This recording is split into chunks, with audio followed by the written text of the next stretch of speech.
السلام عليكم ورحمة الله وبركاته. سبحانك لا علم لنا رب اشرح لي صدري ويسر لي أمري.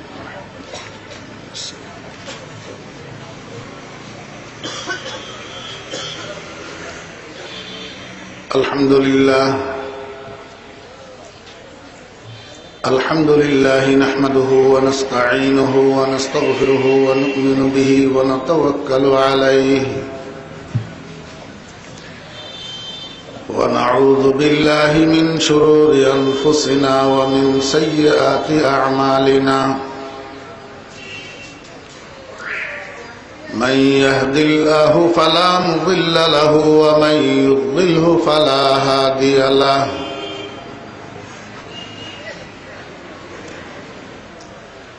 ونشهد أن لا إله إلا الله لا خالق إلا الله ولا مالك إلا الله لا محيي إلا الله ولا مميت إلا الله ولا رازق إلا الله. ونشهد أن سيدنا وسندنا وحبيبنا ومولانا محمدا عبده ورسوله صلى الله تعالى عليه وعلى آله وأصحابه وأزواجه وذرياته وبارك وسلم تسليما كثيرا. أما بعد فأعوذ بالله من الشيطان الرجيم. بسم الله الرحمن الرحيم.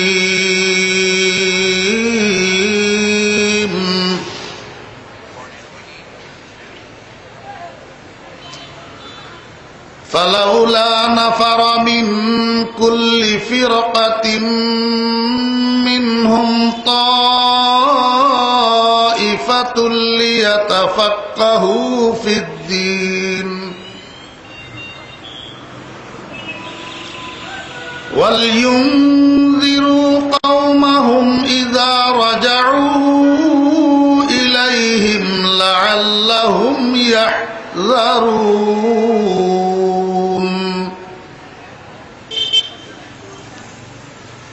وقال تعالى في آية أخرى: ويل للمطففين الذين إذا اكتالوا على الناس يستوفون وإذا كالوهم أو وزنوهم يخسرون.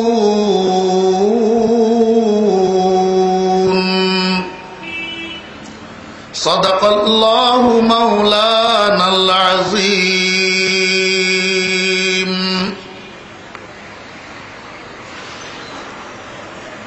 قال رسول الله صلى الله عليه وسلم: فليبلغ الشاهد الغائب. وقال رسول الله صلى الله عليه وسلم: التاجر الصدوق الأمين مع النبيين والصديقين والشهداء والصالحين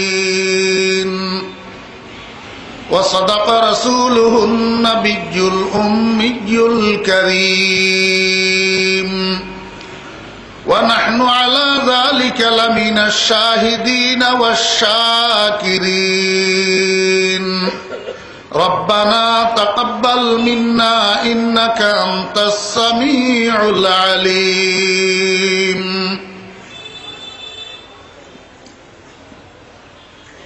محترم صدر جلسة মুআজ্জাজ উলামায়ে কেরাম,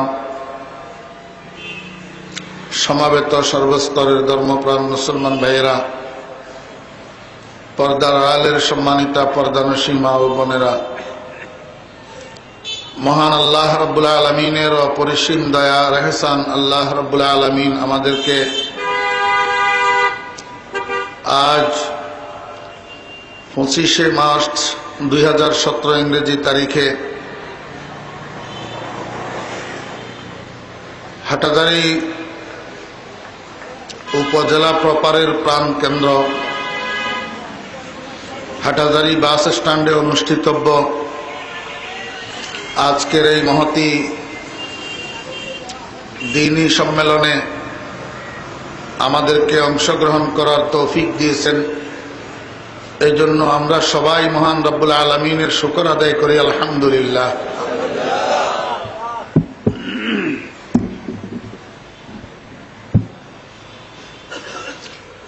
আমি খুতবা এবং দরুদ শরীফের পর আপনাদের সামনে আল্লাহ পাকের পবিত্র কালামের দুই জায়গা থেকে ছোট ছোট দুইখানা আয়াতে কারিমা তিলাওয়াত করেছি এবং সেই সাথে আমাদের সকলের প্রিয় নবী সরওয়ারে দো আলম নূরে মুজাসসাম শফিউল মুজনবিন রহমতুল্লিল আলামিন জনাবে মুহাম্মদুর রাসূলুল্লাহ সাল্লাল্লাহু আলাইহি ওয়াসাল্লামের ছোট্ট ছোট্ট দুইখানা হাদিস শরীফ আপনাদের সামনে পাঠ করেছি।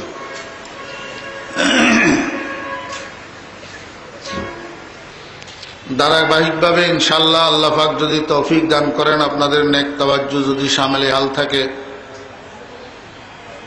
তিলাওয়াতকৃত দুইটা আয়াতের আলোকে এবং পাঠকৃত দুইটা হাদিস শরীফের আলোকে আপনাদের সামনে দু চারটা কথা উপস্থাপন করার আশাবাদী।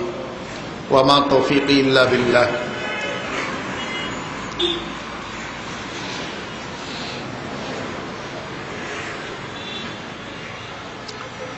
আজকে আমার আলোচনার মূল বিষয় হবে দুইটা। একটা বিষয় হল প্রচলিত তাবলীগ জামাত কি ও কেন। 2 নম্বর আলোচনার বিষয় হল ব্যবসা বাণিজ্য। এই ব্যবসা বাণিজ্যের মধ্যে দিনদার কারা।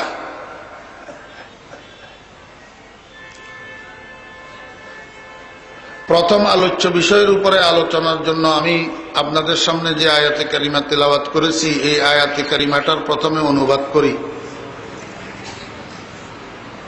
যদি আমার অনুবাদ ভুল হয় তা আমি উন্মুক্তভাবে অনুমতি দিয়ে দিলাম, যে কেউ সাথে সাথে আমাকে প্রটেস্ট করবেন, আমি সেটাকে সুস্বাগতম জানাবো ইনশাআল্লাহ। আর এখানে হাটহাজারী মাদ্রাসার পাশে নিজে থেকে বানাইয়া চুরাইয়া কিছু চালাইয়া দেওয়ার অবকাশ আছে কিনা আপনারা ভালো করেই জানেন।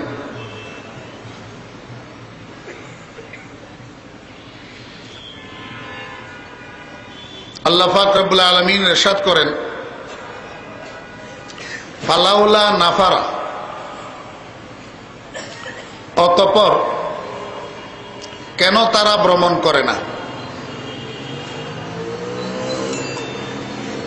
মিন কুল্লি ফিরকাতিম মিনহুম, তাদের প্রত্যেক বিভাগ থেকে, প্রত্যেক গোত্র থেকে, প্রত্যেক ডিভিশন থেকে, তাইফাতুন, একটা দল, লিয়াতাফাক্কাহু ফিদ্দীন, দ্বীনের বুঝ ব্যবস্থা অর্জন করার জন্য, ওয়াল ইউনযিরু কওমাহুম, এবং তারা যেন ভীতি প্রদর্শন করে তাদের গোত্রবাসীদেরকে, ইযা রাজাউ ইলাইহিম, যখন তারা ফেরত আসে তাদের নিকট, লাআল্লাহুম ইয়াহযারুন, ওই গোত্রবাসী লোকগণ যেন আল্লাহ পাকের নাফরমানির কাজগুলা থেকে, গুনাহের কাজগুলা থেকে বাঁচিয়া থাকতে পারে। এই হলো প্রথম আয়াতটার মোটামুটি শাব্দিক অনুবাদ। আশা করি আপনারা বুঝছেন।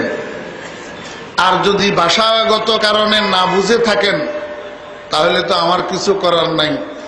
জবানে আরে মন তুর্কি ওয়ামান তুর্কি নমিদানম আগার বুদে চেখোশ বুদে জবানম দার দেহানে উ। এটা চট্টগ্রাম, আমি তো নোয়াখাইলা ছেলে, আমার জিব্বার মধ্যে চট্টগ্রামের ভাষা নেই। যদি থাকতো আমি চট্টগ্রামের ভাষায় আপনাদেরকে বোঝানোর চেষ্টা করতাম। এখন আমি চেষ্টা করতেছি সরল সহজ শুদ্ধ ভাষায় বলার জন্য। এরপরেও যদি না বুঝেন, কেউ হাত উঠাইয়া যদি বলেন হুজুর এই শব্দটা বুঝি নেই, তা আমি একটু চেষ্টা করব বুঝাই দেওয়ার জন্য ইনশাল্লাহ। কোরআন শরীফ আল্লাহ পাকের কথা,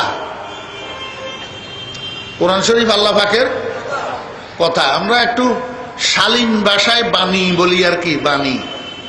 আল্লাহ পাকের বাণী, বাণী মানে কি? কথা। তা আল্লাহ পাকের কথা আল্লাহ পাক বলছেন আরবি ভাষায়। কোন ভাষায়? আরবি ভাষায়। এখন আমাদের মাতৃভাষা তো আরবি না, আমাদের মাতৃভাষা হইল বাংলা।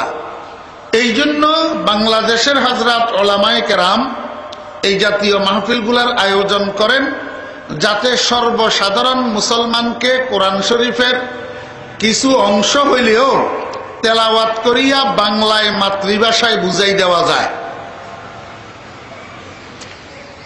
কোরআন শরীফ বুঝার সমস্ত মুসলমানের দরকার। আজকে আমাদের যে পরিণতি, এই পরিণতির গোড়ার কারণ হলো কোরআন শরীফ না বুঝা। কোরআন শরীফ না বুঝা, কোরআন শরীফ না বুঝার কারণে আমরা এই উল্টা সিধা যত কথাবার্তা বলি সবগুলা কোরআন শরীফ না বুঝার কারণে। কোরআন শরীফ শুরু থেকে শেষ পর্যন্ত যদি একটা মানুষ বুঝে, তো সেই ইমাম আবু হানিফা রাহমাতুল্লাহ আলাইহিকে গালি দিতে পারে না। ইমাম আবু হানিফা রাহমাতুল্লাহ আলাইহিকে মন্দ বলতে পারে না। এখন যতগুলা ইমাম আবু হানিফা রাহমাতুল্লাহ আলাইহিকে মন্দ বলতেছে, এরা একটাও কোরআন শরীফের শুরু থেকে শেষ পর্যন্ত গোড়ার ডিমও বুঝে না। ইমাম আবু হানিফা রাহমাতুল্লাহ আলাইহি কোরআন শরীফের শুরু থেকে শেষ পর্যন্ত বুঝতেন। যারা মন্দ বলতেছে এরা গোড়ার ডিমও বুঝে না। ওয়াইজা আতাতকা মুযাম্মাতি মিন নাকিসিন ফাহিয়া শাহাদাতু লি বিআন্নী কামিলু। এই জমানার এই অর্ধেকা জ্ঞানীয়গল ইমাম আবু হানিফা রাহমাতুল্লাহ আলাইহির সমালোচনা করা, এটাই প্রমাণ যে ইমাম আবু হানিফা পরিপূর্ণ মানুষ ছিলেন। গোড়ার কারণ। এখন আমরা যে বিভ্রান্তিমূলক কথাবার্তাগুলা বলি এক একজনে এক এক জায়গায়, এটার কারণ হলো আমাদের প্রত্যেকের একটা জ্ঞানের পরিধি আছে, জ্ঞানের সীমাবদ্ধতা আছে, আছে না নাই? আমরা প্রত্যেকে কথা বলার সময় এই কথাটা চিন্তা করি না, আমি যেই বিষয়ে কথাটা বলতেছি এই বিষয়ে আমার নলেজ কতটুকু। আমি কোনো আমার নলেজের পরিধির বাহিরে যাইয়া কথা বলতেছি নি কোনো? এই কথাটা চিন্তা করি যদি আমরা কথা বলতাম তাহলে কোনো প্যাঁচ হইতো না। এখন দুনিয়ার প্যাঁচ হইতেছে আমার জ্ঞানের যতটুক পরিধি তার বাহিরে যাইয়া আমি কথা বলার চেষ্টা করি। কথা বুঝছেন না বুঝেন নাই? আবার আমি সার সংক্ষেপ অনুবাদটা করি। আল্লাহ পাক রব্বুল আলামিন বলেন, অতঃপর তারা কেন ভ্রমণ করে না, তারা কেন যায় না? তাদের প্রত্যেক ডিভিশন থেকে একটা একটা দল, প্রত্যেক বিভাগ থেকে একটা একটা দল, প্রত্যেক গোত্র থেকে একটা একটা দল কেন ভ্রমণ করে না? দ্বীনের বুঝ ব্যবস্থা অর্জন করার জন্য। দ্বীনের বুঝ ব্যবস্থা অর্জন করার জন্য। এই পর্যন্ত কথা বুঝছেন না বুঝেননি? জি, কি বুঝলেন? কোরআন শরীফের মধ্যে আল্লাহ পাক রব্বুল আলামিন দ্বীনের বুঝ ব্যবস্থা অর্জন করার জন্য ঘর থেকে বাইর হওয়ার কথা বলছেন কি বলেন নাই? জি, এক জায়গা থেকে আরেক জায়গায় যাওয়ার কথা বলছেন কি বলেন নাই? আপনারা বলবেন হুজুর যাইতেছে তো, এই যে 6 বছর 7 বছরের ছেলেরা বাড়ি থেকে বাইর হইয়া নুরানি মাদ্রাসায় যেতেছে, 14, 15, 16 বছর বয়সের ছেলেরা বাড়ি থেকে বাইর হইয়া হাটাদারি মাদ্রাসায় যেতেছে, পটিয়া মাদ্রাসায় যেতেছে, নানুপুর মাদ্রাসায় যেতেছে, বাবুনগর মাদ্রাসায় যেতেছে। এরা দ্বীনের বুঝ ব্যবস্থা অর্জন করার জন্য যাইতেছে না? আপনারা বলবেন হুজুর কিছু কিছু মানুষ তো পীর সাহেবদের দরবারেও যাইতেছে, এরা যাইতেছে না? কিন্তু আমি বলবো আমাদের দেশের মানুষগুলা সাধারণত 2 ভাগে বিভক্ত। এক ভাগ মানুষ বালক, আর এক ভাগ মানুষ বালকের ঊর্ধ্বের মানুষ। বালকের ঊর্ধ্বে কারা? তরুণ, যুবক, আবাল, বৃদ্ধ। এখন একটা মানুষ যখন বালক থাকে তখন সেই মানুষটা বালেগ না নাবালেগ? মনোযোগ না থাকলে কথা বুঝবেন না। এটা আওয়াজ শোনার জন্য আসেন নাই, কথা শুনি শুনি বুঝতে হবে, বুঝি বুঝি শুনতে হবে। একটা মানুষ যদি বালক থাকে, বালক, বাল্যকাল, বাল্যকালে একটা মানুষ বালেগ না নাবালেগ? এইটাও বুঝে না মনে হয়। বাল্যকালে মানুষ এটা বালেগ না নাবালেগ? নাবালেগের উপরে শরীয়তের হুকুম চলেনি। নাবালেগের উপরে নামাজ ফরজ হয়, রোজা ফরজ হয়, হজ ফরজ হয়, যাকাত ফরজ হয়। শরীয়তের হুকুম চালু হওয়ার জন্য বালেগ হওয়া পূর্ব শর্ত। বুঝছেন না বুঝেন নেই? এখন আমাদের দেশে দ্বীন শিক্ষা করার জন্য ঘর থেকে বাইর হওয়ার সময় হইল বাল্যকাল। ঠিক না ঠিক? আমাদের দেশে দ্বীন শিক্ষা করার জন্য ঘর থেকে বাইর হওয়ার যে সময়টা, এই সময়ের মধ্যে শিক্ষার্থীর নিজের কোনো এখতিয়ার, ইচ্ছা থাকে না, সে সম্পূর্ণ পরের ইচ্ছাধীন। 7 বছর বয়সে ছেলে যেটা লেখাপড়া করার জন্য ভর্তি হয় নিজের ইচ্ছায় না আব্বার ইচ্ছায়?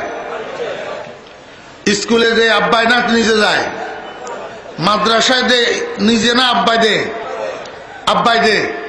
আমি ফরিদুদ্দিন যদি আমার আব্বা আমারে মাদ্রাসায় না ঢুকাই দিত তো দুনিয়ার মানুষ আজকে আমারে মোল্লা কইতে পারত না। যদি আমার আব্বা আমাকে স্কুলে ঢুকাইতো তাহলে আমি এখন সচিব থাকতাম, সচিব। আমি এখন FCPS FRCS ডাক্তার থাকতাম। আপনারা কি মনে করেন আমি মোল্লা হওয়াতে, জামা লম্বাটা গায়ে দেওয়াতে আমার মেধা শক্তি কি দুর্বল মনে করছেন আপনারা? আমি কি ডামিস না বোকা? হাটাদারি মাদ্রাসায় লম্বা জামা গায়ে দিয়া দিয়া যে ছেলেগুলা লেখাপড়া করতেছে, এরা কি স্কুল কলেজের ছাত্র থেকে মেধা কোনো অংশে কম? জি, এদেরকে এদের বাবা 7 বছর বয়সে যদি মাদ্রাসায় না ঢুকাইয়া যদি স্কুলে ঢুকাইতো তাহলে এরা আজকে মোল্লা হতো না, এরা আজকে হতো প্রফেসর, এরা আজকে হতো ইঞ্জিনিয়ার, এরা আজকে হতো ডাক্তার, এরা আজকে হতো ডক্টর, এরা হতো সচিব। ঠিক না ঠিক? আজকে কারো মোল্লা হওয়া, কারো সচিব হওয়া নিজের ইচ্ছায় না আব্বার ইচ্ছায়? আব্বার ইচ্ছায়। আমার ভাইরা, আমাদের দেশে শিক্ষার ধারা নির্ণয় করার এখতিয়ার নিজের কাছে থাকে না, আব্বার কাছে থাকে, আম্মার কাছে থাকে, মামার কাছে থাকে, মায়ের কাছে থাকে। যেই বয়সে শিক্ষার লাইনে সে ডুববে সেই বয়সে নিজের ইচ্ছায় কিছু হয় না। তাহলে মানুষ কয় ভাগ হইল? 2 ভাগ। বাল্যকাল এটা জ্ঞান অর্জন শুরু করার বয়স। এই বয়সে যাদের আব্বায় তাদেরকে মাদ্রাসায় ঢুকেছে তারা তো 12 বছর 14 বছর মাদ্রাসায় পড়ি দ্বীনের বুঝ ব্যবস্থা অর্জন করছে। আর কিছু মানুষ যাদেরকে আব্বা 7 বছর বয়সে মাদ্রাসায় না ঢুকাইয়া স্কুলে ঢুকাইছে, এই স্কুলে ঢুকানোর কারণে এরা এখন আলহামদু থেকে আলামতারা পর্যন্ত 11টা সূরাও অনেকে শুদ্ধ করি পারে না।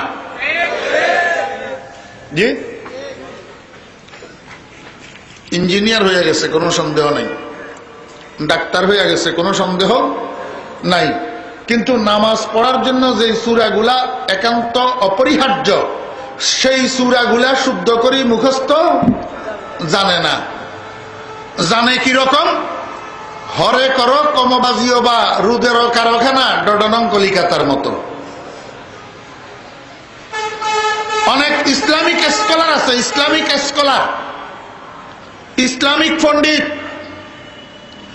এমনি কথা বলার সময় কোরআন শরীফের এত নম্বর পারা, অমুক সূরা, এত নম্বর আয়াত, বুখারী শরীফের এত নম্বর খণ্ড, এত নম্বর পারা, এত নম্বর হাদিস ফর ফর মুখস্থ বলতে পারে, কিন্তু কোরআন শরীফটা শুদ্ধ নেই।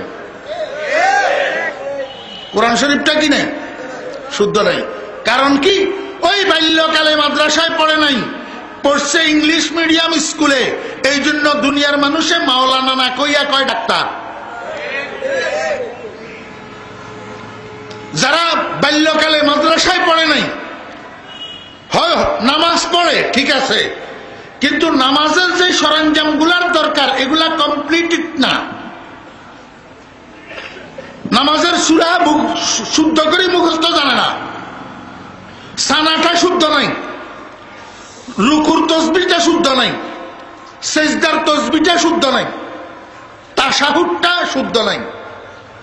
আত্তাহিয়ারে কয় আধা আত্তাহিয়া আর পুরা আত্তাহিয়া। আপনাদের এলাকায় আছে কিনা আমি জানি না। কয় আধা আত্তাহিয়া আর পুরা আত্তাহিয়া। দোস্ত আত্তাহিয়াতু এটা তো আত্তাহিয়াতু আবদুহু আর রাসূলুহু পর্যন্ত, এর পরেরটা আল্লাহুম্মা সাল্লি আলা মুহাম্মাদিন এটা তো হলো দরুদ শরীফ। আত্তাহিয়ার মধ্যে আধা আর পুরা আসেনি। এখন এটা না জানার কারণে এবার কয় যে কতগুলা দরুদ শরীফ পড়ে না। আসলে দরুদ যে নামাজের মধ্যে আছে পড়ে সবাই, এটাও জানে না।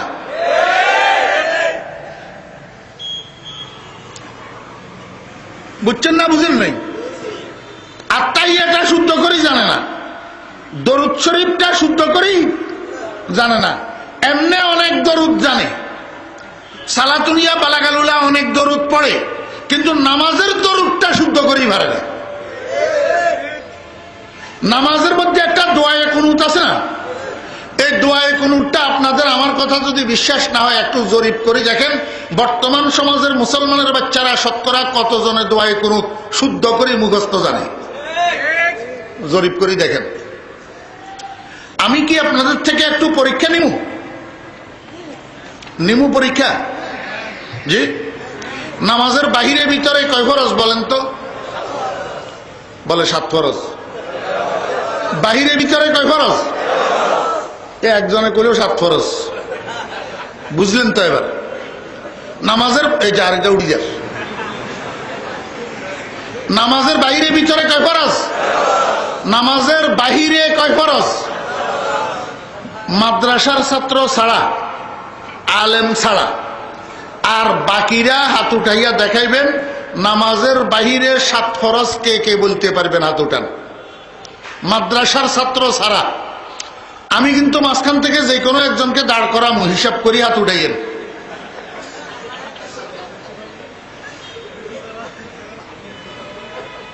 আপনি পারেন? বলেন নামাজের বাইরে 7 ফরজ কি কি বলেন?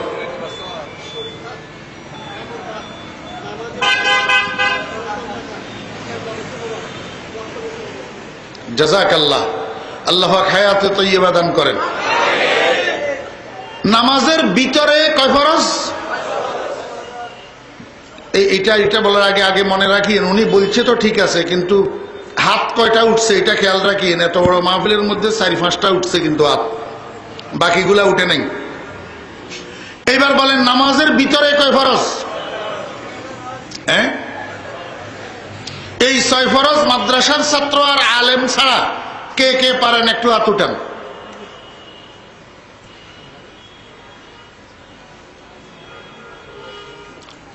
1 2 3 4 5 6 7। ভাই ওই ফিলারের গোড়া আপনি একটু দাঁড়ান, বলেন ভিতরে 6 ফরজ কি কি?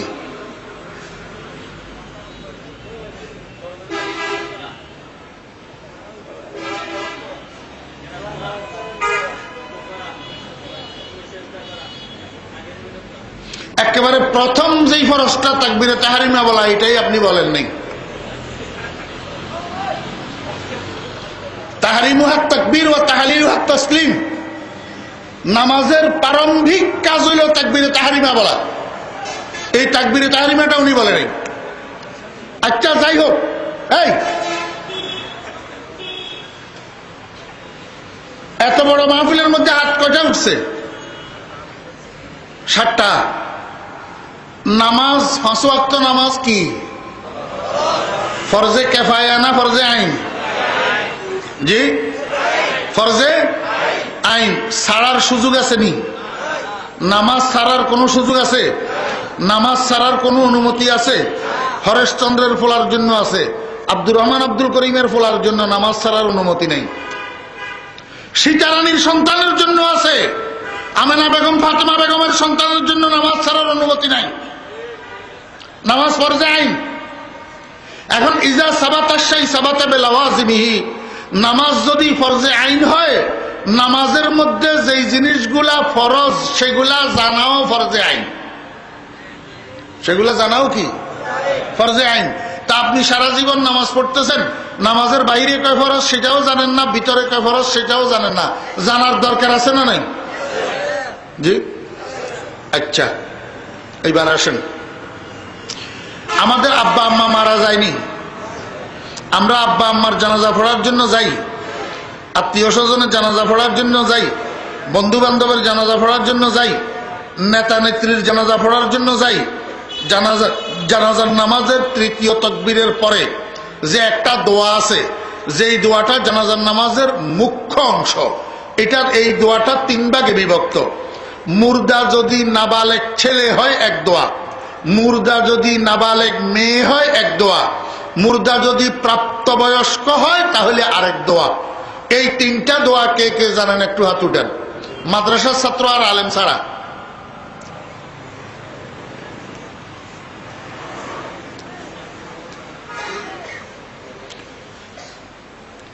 আপনারা সবাই চোখ খোলা রাখছেন না বন্ধ রাখছেন? চোখ সবাই খোলা? জি, খোলা না বন্ধ? মাহফিলটার দিকে তাকাইতেছেন, আছে হাত? তো তাহলে জানাজার নামাজ পড়ার জন্য যাই আপনারা কি করেন?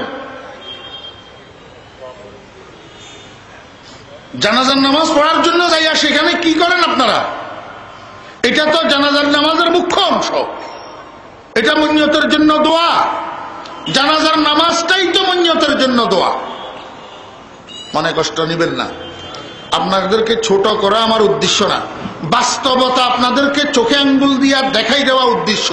আমরা তো কথা বলার সময় এত বড় বড় সালটা সালটা কথা বলি, শাল কুমড়ার মতো কথা বলার সময় মনে হয় যেন 8,000-এর মতন সাহুজুর জোনায়েদ বাবুনগর হিসাবও আমার মতো জানে না।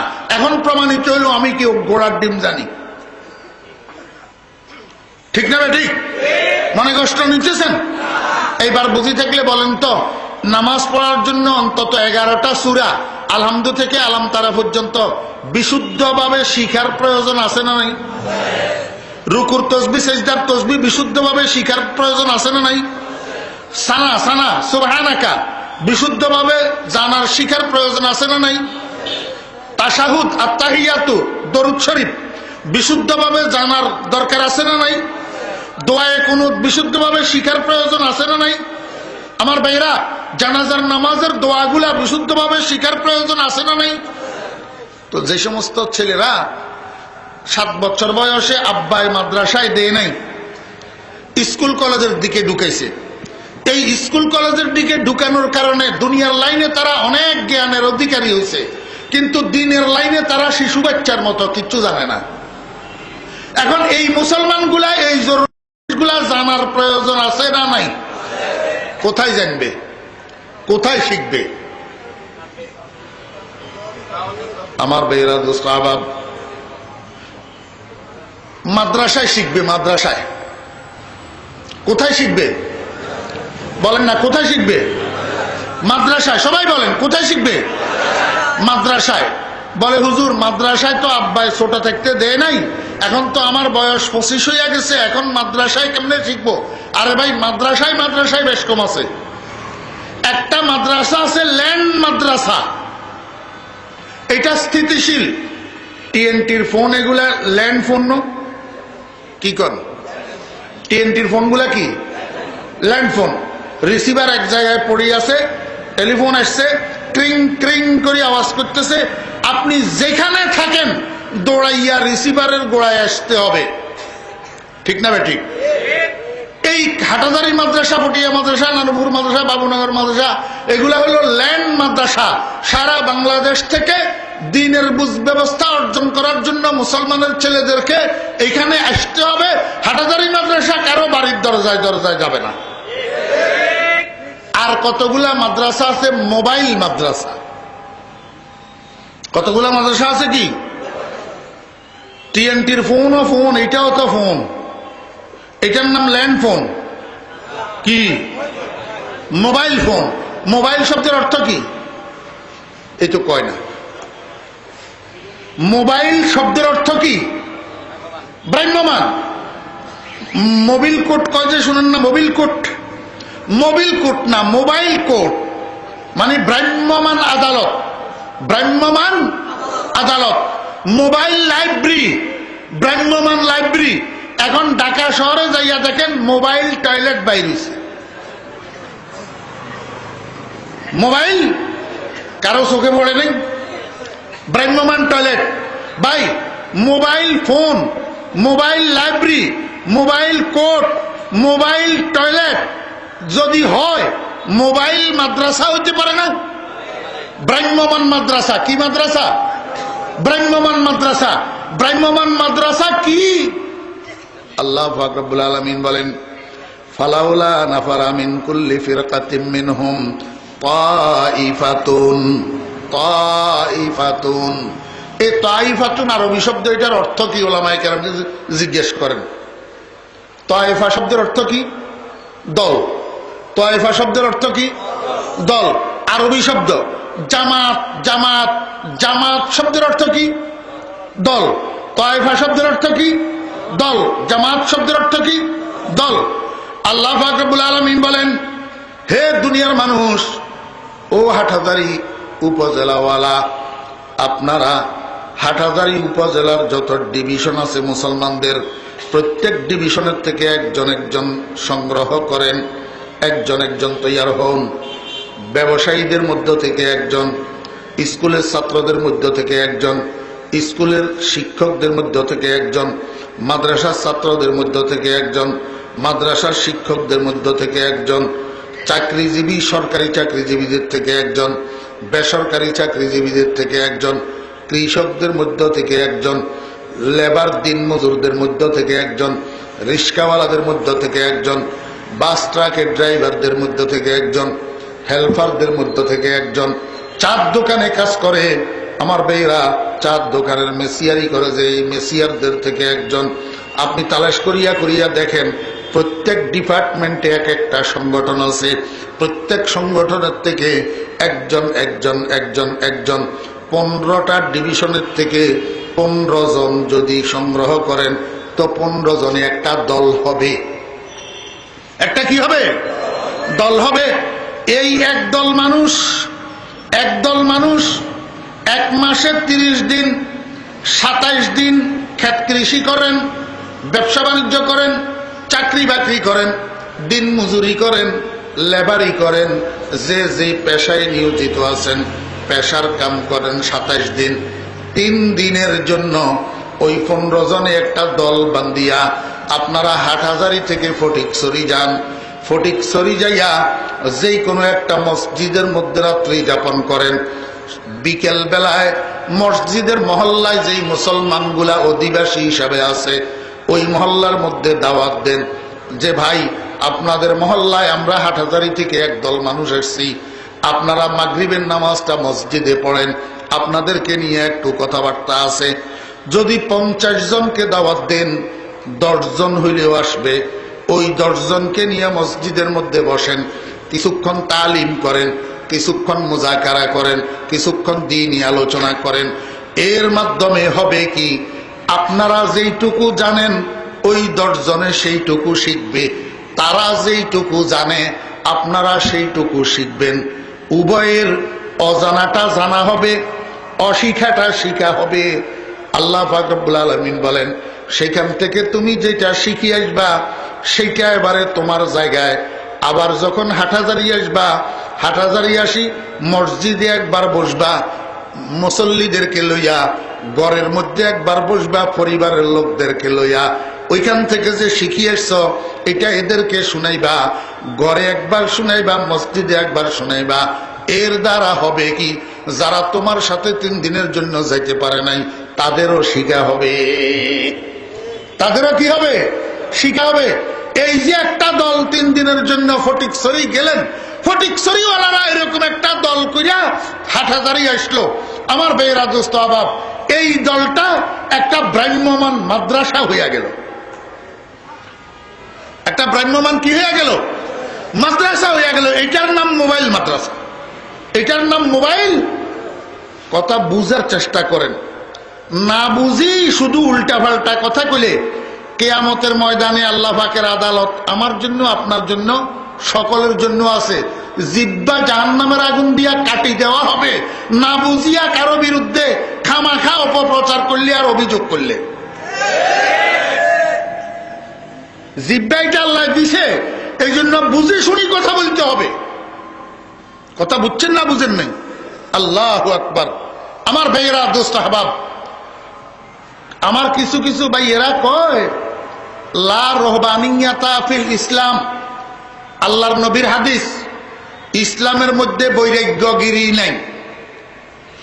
আমি বলি আপনারা তো জানেন আমার বয়ান, আপনারা আরো আগে শুনছেন না, এইখানে অত শুনছেন গত বছর, কলেজ মাঠে তো শুনেন, ওই ঈদগাহ মাঠে শুনেন।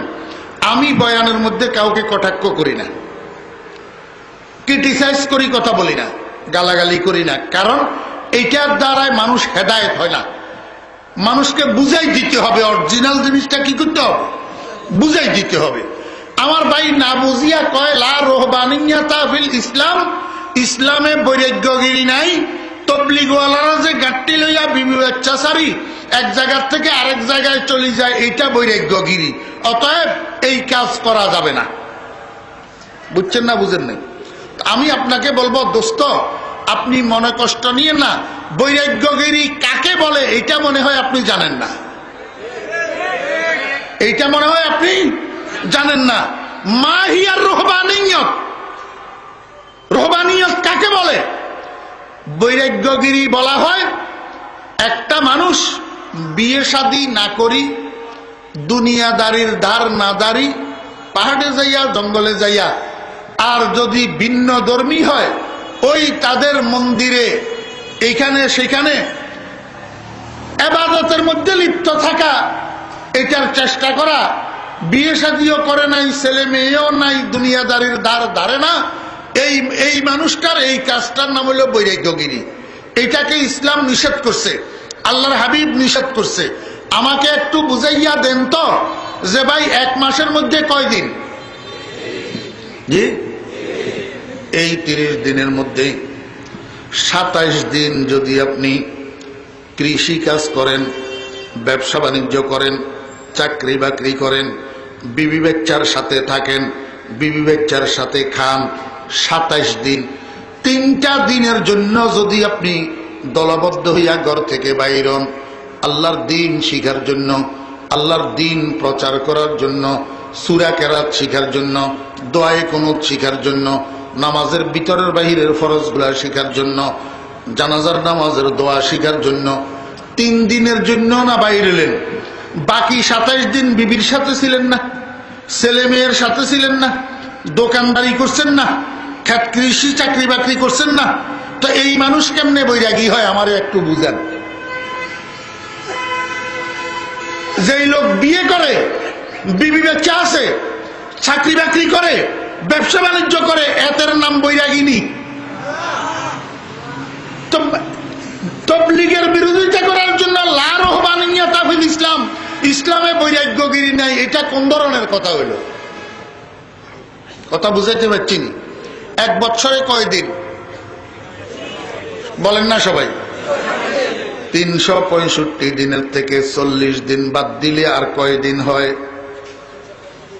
325 দিন। 340 বেশি না 325 বেশি? আপনি তো 325 দিন ব্যবসা করলেন, 325 দিন চাকরি করলেন, 325 দিন ক্ষেত কৃষি করলেন, বৎসরের শেষ দিকে যাইয়া 40 দিনের জন্য আল্লাহর দিন শিখার জন্য বাইর হলেন, দোয়া কেরাত শিখার জন্য বাইর হলেন, সূরা কেরাত শিখার জন্য বাইর হলেন। আমার ভাইরা, 325 দিন দুনিয়াদারি করি, 40 দিনের জন্য আল্লাহর দিন শিখার জন্য বাইর হইলে যদি বৈরাগ্যগিরি হয়, তাহলে এই আয়াতটার কি অর্থ আমারে একটু বুঝাই দেন, আমি জুতার মালা গলায় নিয়ে চলে যাব। আয়াতটার অর্থ কি? যদি 325 দিন দুনিয়াদারি করেন, 40 দিনের জন্য আল্লাহর দিন শিখার জন্য বাইর হবেন, এটা যদি বৈরাগ্যগিরি হয়, তাহলে ফালাউলা নাফারা মিন কুল্লি ফিরকাতিন মিনহুমের অর্থ কি আমার একটু বুঝাই দেন। আর বুঝাই দেওয়ার জন্য অন্য কোনো লোক সাথে থাকা লাগবে না, প্রশাসন লাগবে না, চেয়ারম্যান মেম্বার লাগবে না, কোনো বড় কেউ লাগবে না। আপনি আমার মোবাইল নাম্বার নোট করেন, আমার মোবাইল নাম্বার 8000 মনে হয় পান দোকানেও পাওয়া যায়। আমি মানুষের কাছে এত সহজলভ্য বক্তা, আমার মোবাইল নাম্বার পান দোকানেও পাওয়া যায়। যে কেউ থেকে আপনি আমার মোবাইল নাম্বার সংগ্রহ করি আমাকে টেলিফোন করি বলেন যে হুজুর এই বিষয়ে আমি আপনার সাথে একটু কথা বলবো, কোথায় বসতাম? আমরা দুজন একটা হোটেলের টেবিলে সামনাসামনি 2 জন 2 চেয়ারে বসি, 2 কাপ চা খাবো আর চা খেতে খেতে আলাপ করব। আপনি আর আমি, যে যারে বুঝাই দিতে পারে, কোনো মোনাজারার দরকার নাই, কোনো প্রশাসনের দরকার নাই। আমরা দুজন ভাই, ঝগড়াও করব না। আমি ঘোষণা দিলাম আমি ঝগড়া করব না। আপনার মনে চাইলে আপনি আমাকে গালি দিয়েন, আমি গালির পরিবর্তে আপনারা বুঝাই দেওয়ার চেষ্টা করব, গালি দেব না। আর কোনো কথা আছে? তারপরেও একটা জিনিসকে যদি সমালোচনা করবেন তো বুঝি করেন, একটা জিনিসকে যদি অপবাদ দিবেন বুঝি করেন। কয় তবলিগ করবে কাফেরের কাছে না ইমানদারের কাছে কি তবলিগ? এই কথাটা কয়। আমি আপনাকে বলি শুনেন, মনোযোগ আছেন? এক লোকের মাইয়ার বিয়া, তো বড় সাহেব একজনের কাছে গেছে কিছু সাহায্যের জন্য। বড় সাহেবও তাদের এলাকার লোক, যাইয়া কয় সাহেব শুক্রবারে আমার মেয়ের বিয়ে, আমাকে কিছু সাহায্য করেন। বড় সাহেব কয় আজকে আমাদের ঘরে হাঁসের গোস্ত রান্না করছে, তুই পেট ভরি খানা খাই যা। মাইয়ার বাপে কয় সাহেব আমি তো আপনার কাছে খানা খাওয়ার জন্য আসি নাই, তরকারি ভালো হোক আর মন্দ হোক, বাচ্চাটা তো আমার ঘরেও রান্না করা আছে, আমি ঘরেও খানা খাইতে পারবো, আপনার হাঁসের গোস্ত দিয়া খানা খাওয়ার জন্য এখানে আমি আসি নাই। আমি তো আসছি বিপদে পড়ি, মেয়ের বিয়েতে লক্ষ লক্ষ টাকা খরচ, সেই খরচ সংগ্রহ করার মতো জোগাড় করার মতো সামর্থ্য আমার নাই, আপনি আমাকে কিছু সাহায্য করেন। তারপরেও সাহেব কয় আমাদের ঘরে আজকে হাঁসের গোস্ত রান্না করছে, পেট ভরি খানা খাই যা। রাগ করি মেয়ের বাবা চলে গেছে, দেখছে কাজ হবে না। আমার ভাইয়েরা দোস্ত আবাব, যার যেটার প্রয়োজন তাকে সেইটা দিতে হবে, তবেই তার সমস্যার সমাধান হবে। যে আসছে মেয়ের বিয়ের খরচের জন্য, আপনি তাকে যদি পেট ভরি খানা খেতে কন তাহলে তো তার সমস্যার সমাধান হলো না। ঠিক আছে, কাফেরের কাছে তাবলিগ হবে ইমানের তাবলিগ, এতে কোনো সন্দেহ নাই। কারণ কাফেরের কাছে ঈমান নাই, এই জন্য তাদের কাছে ঈমানের তাবলীগ করতে হবে।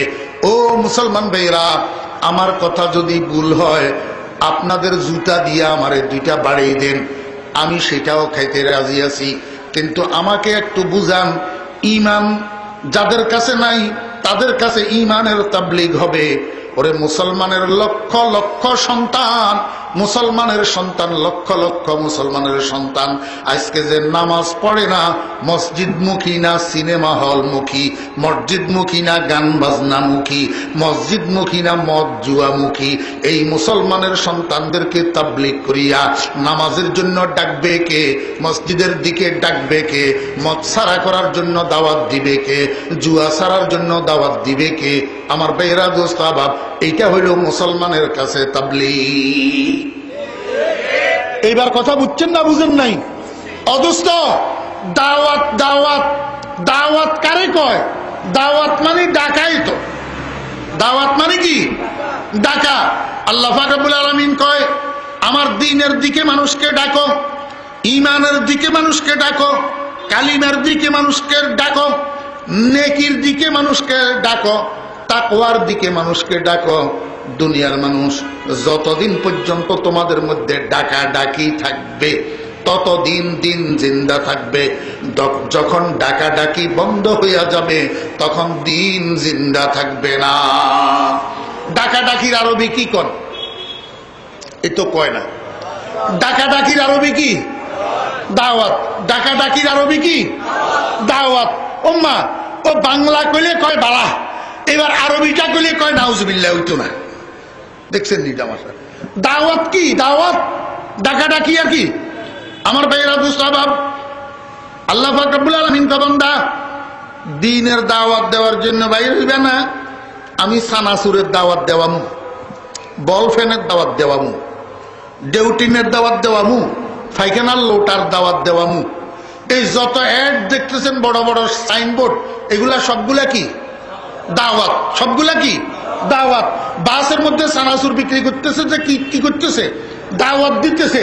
এই হেল্পার হাটাদারি বাস স্ট্যান্ডে দাঁড়াইয়া দাঁড়াইয়া শরৎ শরৎ শরৎ শরৎ নাজিরাট নাজিরাট নাজিরাট নাজিরাট করেছে। কি করেছে? দাওয়াত দিতেছে। কি করতেছে?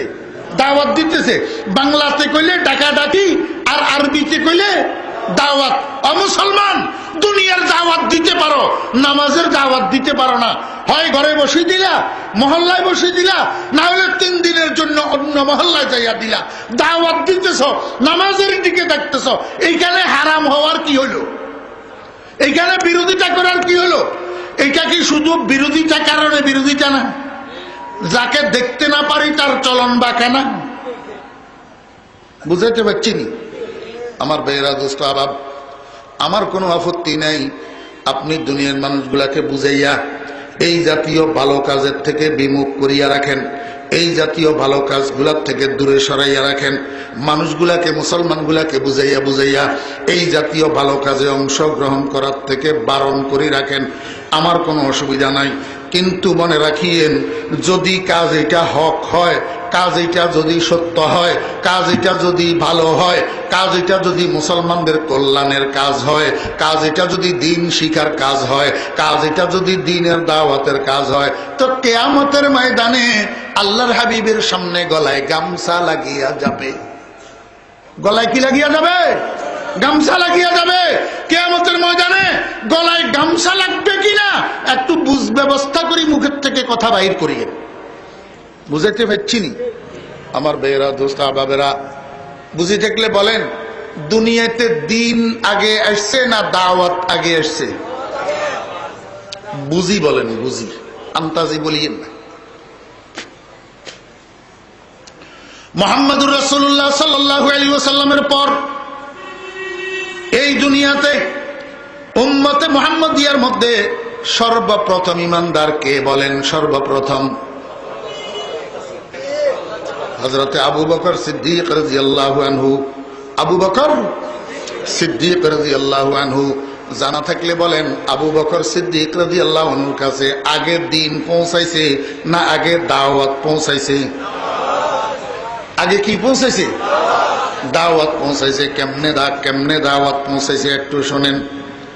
মক্কার জমিনে মুহাম্মদুর রাসূলুল্লাহ সাল্লাল্লাহু আলাইহি ওয়াসাল্লাম নবুয়ত প্রাপ্ত হইয়া যখন দাওয়াতের কাজ শুরু করছেন, সর্বপ্রথম মানুষের দরজায় দরজায় দরজায় দরজায় যাইয়া বাজারের তেমুহানি চৌমুহানি রাস্তার পয়েন্টে পয়েন্টে দাঁড়াইয়া ইয়া আইয়ুহান নাস কুলু লা ইলাহা ইল্লাল্লাহ তুফলিহুন, দাওয়াত দিতেছে, হে দুনিয়ার মানুষেরা লা ইলাহা ইল্লাল্লাহ বলো, দুনিয়া আখিরাতে কামিয়াব হইয়া যাইবা। দরজায় দরজায় যাইয়া দাওয়াত দিতেছে। আল্লাহু আকবার। মক্কার ত্রিমুখী চৌমুখী রাস্তাগুলার পয়েন্টে দাঁড়াইয়া দাঁড়াইয়া দাওয়াত দে, কিন্তু রহমতুল্লিল আলামিনের দাওয়াত একটা মানুষেও শুনে না, একটা মানুষেও কানের কাছে জায়গা দেয় না, একটা মানুষেও কালিমা পাঠ করে না। বুঝছেন না বুঝেননি? কি এখানে কি এখানে তুত্তরি মিয়া বয়ান শোনার জন্য বলছেন? অমনোযোগী মানুষ। কথা বুঝছেন না বুঝেননি?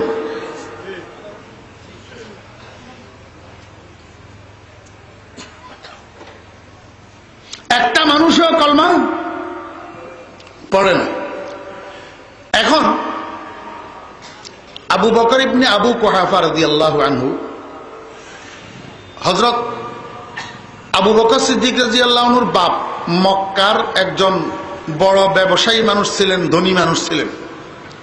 আর আবু বকর সিদ্দিক রাদিয়াল্লাহু আনহু আবু কুহাফার সন্তান হিসাবে মক্কার একেবারে পরিচিত সম্ভ্রান্ত ব্যক্তিত্বের অধিকারী ছিলেন।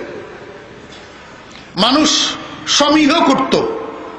তো মক্কার মানুষ কতগুলো একসাথে হইয়া গেছে আবু বকরের কাছে, যাইয়া কয়, হুজুর আমরা তো আপনার কাছে এসেছি একটা বিষয় পরামর্শ করার জন্য।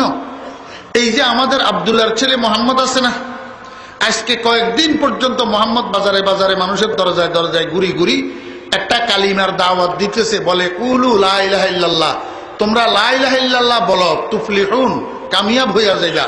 এখন এই বিষয়ে আমরা আপনার মতামত, আপনার বিবৃতি একটু জানার জন্য আসছি। এই বিষয়ে আপনার মতামত কি? আমার ভাইয়েরা দোস্ত আহবাব, হযরত আবু বকর সিদ্দিক রাদিয়াল্লাহু আনহু সঙ্গে সঙ্গে উত্তর দিলেন, ভাইয়েরা আমার, তোমরা যার সম্পর্কে বলতেছো আমি তার সম্পর্কে এখনো জানি না। মুহাম্মদ যে দাওয়াত দিতেছে, সরাসরি মুহাম্মদের দাওয়াতের আওয়াজ এখনো আমার কানে পৌঁছায় নাই। আমি দাওয়াতটা তোমাদের কাছ থেকে পাইলাম, তোমাদের কাছ থেকে পাইলাম। আমি মুহাম্মদকে যতটুক জানি সাল্লাল্লাহু আলাইহি ওয়াসাল্লাম, দরুদ শরীফ পড়িয়েন। আমি মুহাম্মদকে যতটুক জানি, সেই শৈশবকাল থেকে, বাল্যকাল থেকে, তারুণ্য থেকে যৌবন পর্যন্ত, এখনো পর্যন্ত আমি উনাকে কোনো অন্যায় কাজে দেখি নাই, মিথ্যা বলতে শুনি নাই, অবিশ্বস্ত কোনো কাজ করতে দেখি নাই। অতএব সেই রকম একটা মানুষে যখন একটা কথা বলতেছে, এটার আসল বাস্তবতা কি, আমি একটু সরাসরি উনার সাথে কথা বলবো, কথা বলি, যাচাই করব, যাচাই করার পরে তোমাদের সামনে বিবৃতি দেব, কমেন্টস করব, আমার মতামত জানাবো। অন্যথায় তোমাদের কথা শুনিয়ে আমি মতামত জানাইতে পারবো না। তোমরা আমাকে আগামীকাল পর্যন্ত সময় দাও। বুঝছেন না বুঝেন নাই?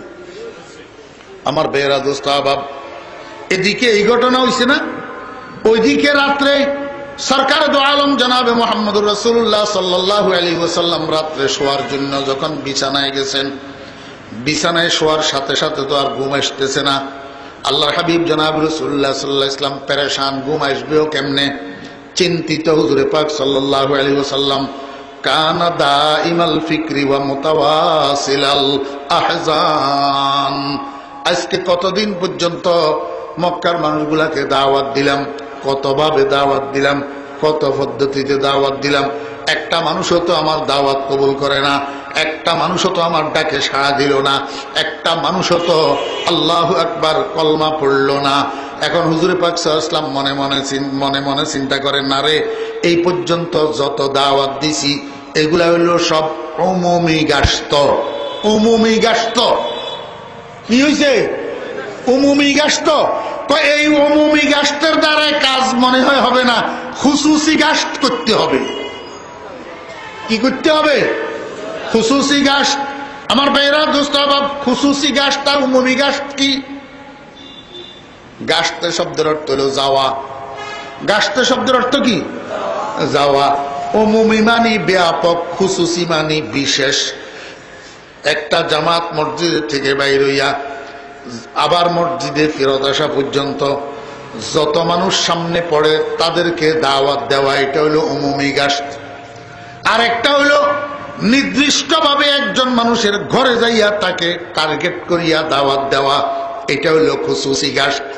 হুজুরে পাক সাল্লাল্লাহু আলাইহি ওয়াসাল্লাম মনে মনে বলেন, উমুমি গাশতে মনে হয় কাজ হবে না, খুসুসি গাশত লাগবে। এখন বিশেষভাবে সর্বপ্রথম একজন মানুষকে দাওয়াত দেওয়া দরকার। কাকে দাওয়াত দেব, কাকে দাওয়াত দেব, কাকে দাওয়াত দেব? আল্লাহর হাবিব জনাব রাসূলুল্লাহ সাল্লাল্লাহু আলাইহি ওয়াসাল্লাম চিন্তা করতে করতে আল্লাহর পক্ষ থেকে হুজুর পাক সাল্লাল্লাহু আলাইহি ওয়াসাল্লামের কলবের মধ্যে একটা নাম আসছে, সেই নামটা হলো আবু বকর। সেই নামটা কি? আবু বকর।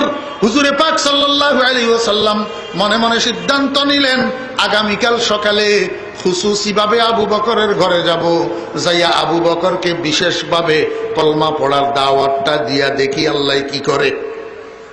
বুঝছেন নি? ওদিকে আবু বকর সিদ্দিক রাদিয়াল্লাহু আনহু রাত্রে শুইতে শুইতে চিন্তা করছে, মানুষ এগুলাকে যে একটা কথা বললাম, সময় নিলাম একদিনের, আমি আগামীকাল তোমাদেরকে জানাবো, তাহলে তো দেরি করা যায় না। আগামীকাল সকালেই আমি একটু মুহাম্মদ সাল্লাল্লাহু আলাইহি ওয়াসাল্লামের ঘরে যাই, মুহাম্মদ সাল্লাল্লাহু আলাইহি ওয়াসাল্লামের সাথে বোঝাপড়া করি, কথা বলি, দেখি আসলে ব্যাপারটা কি, উনি কিসের দাওয়াত দিতে চায়, লা ইলাহা ইল্লাল্লাহ এটা কি, একটু বুঝি, তারপরে তাদেরকে জবাব দেব। আমার ভাইরা, পরের দিন সকালবেলায় আবু বকর সিদ্দিক রাদিয়াল্লাহু আনহু রওনা দিয়েছেন হুজুরে পাক সাল্লাল্লাহু আলাইহি ওয়াসাল্লাম ঘরে যাওয়ার উদ্দেশ্যে। বুঝছেন না বুঝেন নাই? কে যাইতেছে? কোথায়? হুজুর সাল্লাল্লাহু আলাইহি ওয়াসাল্লামের বাসায়। কি জন্য যাইতেছে? ওই যে দাওয়াত পাইছে, দাওয়াত পাইছে। রাসূলুল্লাহ সাল্লাল্লাহু আলাইহি ওয়াসাল্লামের কাছ থেকে সরাসরি না আসলেও অন্যদের মাধ্যমে দাওয়াত কিন্তু আবু বকরের কাছে পৌঁছে গেছে। বুঝছেন না বুঝেন নাই? দাওয়াত কিন্তু পৌঁছে গেছে। এখন সেই দাওয়াতে টানি দাওয়াতওয়ালার কাছে নিয়ে যাইতেছে আবু বকরকে। ওদিকে মুহাম্মদুর রাসূলুল্লাহ সাল্লাল্লাহু আলাইহি ওয়াসাল্লাম নিজে সরাসরি দাওয়াত দেওয়ার উদ্দেশ্যে ঘর থেকে বাইরে হইতেছে, যাইতেছে আবু বকরের ঘরে। বুঝছেন না বুঝেন নাই? অর্ধেক অর্ধেক নবীজি অর্ধেক আসছেন, আবু বকর অর্ধেক আসছেন। এই অর্ধেক রাস্তার মধ্যে দুইজনের, একজনের সাথে একজনের সাক্ষাৎ, একজনের সাথে একজনের সাক্ষাৎ। আল্লাহর হাবিব জনাব রাসূলুল্লাহ সাল্লাল্লাহু আলাইহি ওয়াসাল্লাম আবু বকরের সাথে, আবু বকর আল্লাহর হাবিবের সাথে, দুজন একজনের সাথে একজন মুসাফা করছেন, কুশল বিনিময় করছেন। এরপরে আবু বকর কয়, আর হে মুহাম্মদ সাল্লাল্লাহু আলাইহি ওয়াসাল্লাম, তখন তো ইয়া রাসূলুল্লাহ কইতেছে না। আবু বকর তখনও পর্যন্ত রাসূলুল্লাহ কি এটা বুঝেনি, তখনও পর্যন্ত রাসূলুল্লাহ কি এটা বুঝেনি। আবু বকর কয়, হে মুহাম্মদ, আমি তো আপনার কাছে যাইতেছি। রাসূলুল্লাহ সাল্লাল্লাহু আলাইহি ওয়াসাল্লাম কয়, হে আবু বকর, আমিও তো আপনার ঘরে যাইতেছি। দুজনের খেয়াল মিলে গেছে। রাসূল আকরাম সাল্লাল্লাহু আলাইহি ওয়াসাল্লাম বলেন, আবু বকর, আপনি আমার কাছে কেন যাইতেছিলেন একটু বলেন। আবু বকর কয়, হে মুহাম্মদ সাল্লাল্লাহু আলাইহি ওয়াসাল্লাম, গতকাল আমার কাছে আপনার পক্ষ থেকে একটা দাওয়াত পৌঁছাইছে।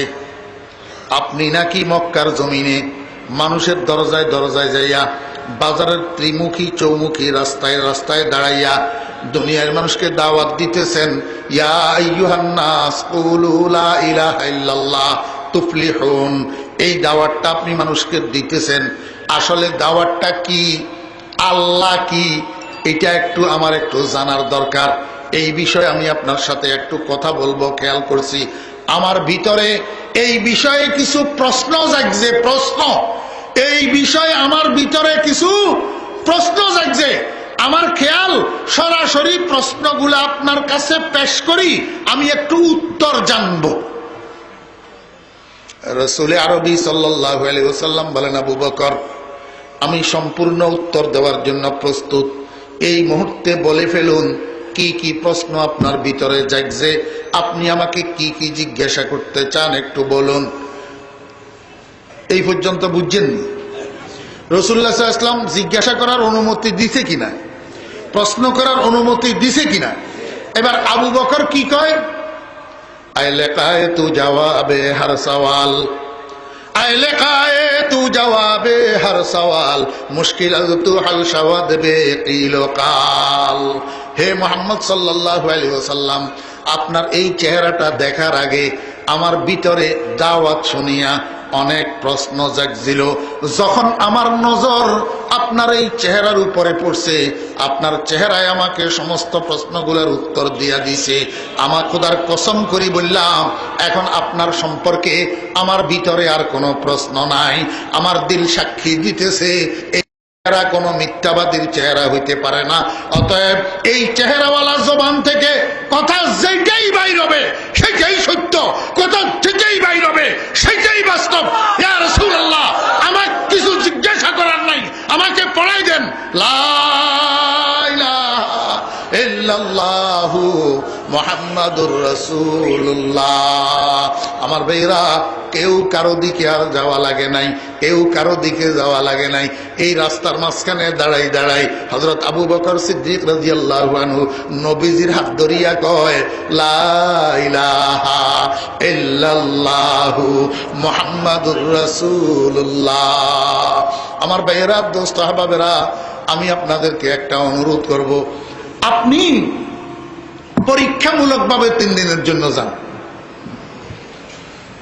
আপনার বিবির অসুখ, আপনার ছেলের অসুখ, আপনার মেয়ের অসুখ, চট্টগ্রাম শহরে কত ডাক্তার, হাটহাজারী বাজারে কত ডাক্তার, আপনি কতজনের সাথে পরামর্শ করেন কোন ডাক্তারকে দেখাইতাম, কোন ডাক্তারকে দেখাইলে ভালো হবে।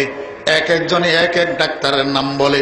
তারপরেও আবার আপনি খোঁজ খবর নিয়ে আপনার মন যেটাকে স্যাটিসফাই করে সেটার কাছে আপনি আপনার ছেলেকে দেখান, আপনার বিবিকে দেখান।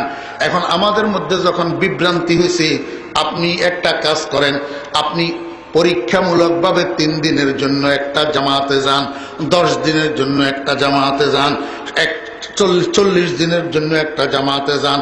এই মানুষগুলা কি করে, এই মানুষগুলা কি করে, রাত্রে মসজিদের মধ্যে থাকিয়া কি করে, দিনের বেলায় মসজিদ থেকে বাইর হইয়া কি করে, একটু তাদের সাথে সাথে ঘুরেন, একটু তাদেরকে দেখেন, একটু তাদেরকে পর্যবেক্ষণ করেন, একটু তাদেরকে নজরে রাখেন।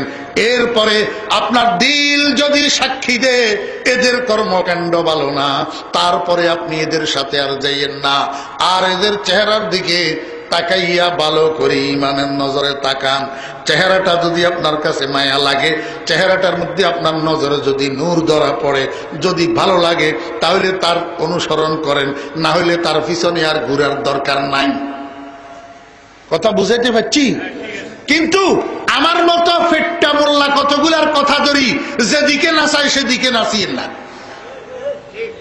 জি, শুধু কইলেই একজনের কথা একটা বিশ্বাস করে ফেলবো এমন না, একটু কি করতে হবে, যাচাই বাছাই করতে হবে। আল্লাহু আকবার। আমার ভাইয়েরা, দোস্ত আহবাব, হযরত আবু বকর সিদ্দিক রাদিয়াল্লাহু আনহু কয়, ইয়া রাসূলুল্লাহ, আমার দিল সাক্ষী দিতেছে এই চেহারা কোনো মিথ্যাবাদীর চেহারা হইতে পারে না। অতএব এই মুখের থেকে যত কথা বাইর হবে সব সত্য। আমি বিশ্বাস করলাম আপনি যে লা ইলাহা ইল্লাল্লাহর দাওয়াত দিতেছেন এটাও সত্য। এটাও কি? ওয়ালি সিদ্দিকের জাহানুন জলিয়ুন, ওয়ালি সিদ্দিকের জাহানুন জলিয়ুন আলাল আগিয়ারে মিন গায়রে ইহতিমালি। দুনিয়ায়ে সদাকত মে তেরা নাম রহেগা, দুনিয়ায়ে সদাকত মে তেরা নাম রহেগা, সিদ্দিক তেরে নাম সে ইসলাম রহেগা। আমি আপনাদেরকে বুঝাতে চেয়েছিলাম সর্বশ্রেষ্ঠ উম্মতে মুহাম্মদিয়া, রাসূল আকরাম সাল্লাল্লাহু আলাইহি ওয়াসাল্লামের উম্মতের মধ্যে সর্বশ্রেষ্ঠ উম্মত আবু বকর। উনার কাছে আগে দাওয়াত পৌঁছাইছে না আগে দিন পৌঁছাইছে? আগে কি পৌঁছাইছে? দাওয়াত পৌঁছাইছে। আমার ভাইরা, আজকেও যদি আমাদের মধ্যে দাওয়াত জিন্দা থাকে তো দিন জিন্দা থাকবে। বলে হুজুর, দাওয়াত জিন্দা থাকলে দিন জিন্দা থাকবে, এই কথার অর্থ কি? আপনি ফজরের নামাজের সময় আব্বা একা মসজিদে যাইয়া জামাতের সহিত নামাজ পড়েন, আপনার উপযুক্ত ছেলে বাসায় শুইয়া থাকে, মসজিদেও যায় না, নামাজও পড়ে না। কিসের অভাবে? দাওয়াতের অভাবে। দাওয়াত মানে ডাকা ডাকি। আপনি মসজিদে যাওয়ার সময় ছেলেকে 1 দিন ডাকেন, 2 দিন ডাকেন, 3 দিন ডাকেন, 4 দিন ডাকেন। আমার ভাইরা, ছেলে আপনাকে ঝাড়ি দে, আপনাকে ছেলে কটাক্ষ করুক, তারপরেও ছেলেকে ডাকেন। এরকম ডাকতে ডাকতে আস্তে আস্তে ছেলেও নামাজি হইয়া যাবে, আপনার ঘরের মধ্যে আরো একটু দিনের আলো জিন্দা হইয়া যাবে। যত দাওয়াত তত দিন জিন্দা, যত দাওয়াত কম তত দিন মুর্দা।